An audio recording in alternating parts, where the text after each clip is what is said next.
ನೀವ್ ಒಂದ್ small game ಆಡೋಣ. ಸರಿ ಆಡೋಣ. ಇಲ್ಲಿ 4 ನಂಬರ್ ಇದೆ. ಈ 4 ನಂಬರ್ ಇದೆ, ಯಾವ್ದಾದ್ರು 3 ನಂಬರ್ ನೀವ್ ಹೆಂಗ್ ಬೇಕಾದ್ರೆ ಹಂಗ್ ಯೂಸ್ ಮಾಡ್ಕೊಂಡು ಟೋಟಲ್ ಮಾಡಿದ್ರೆ 20 ಬರ್ಬೇಕು. ತಗೊಳ್ಳಿ, ನಂದು 200 ರೂಪಾಯಿ ಬಿಡ್ಸು. ನಾನು ಇಡ್ಬೇಕಾ? ಮತ್ತೆ ಸರಿ ಇಡ್ತಿದ್ದೀನಿ ನೋಡು.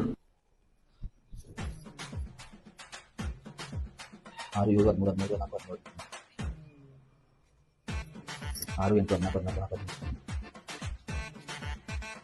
6 8 14 14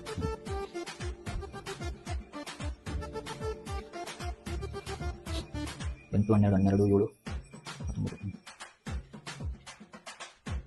7 14 ಬರ್ತಾ ಇಲ್ಲಮ್ಮ ಇದು. ನೀ ಮಾಡಿ ನೋಡು. ಮಾಡ್ಲಾ? ಮಾಡು. ಸರಿ,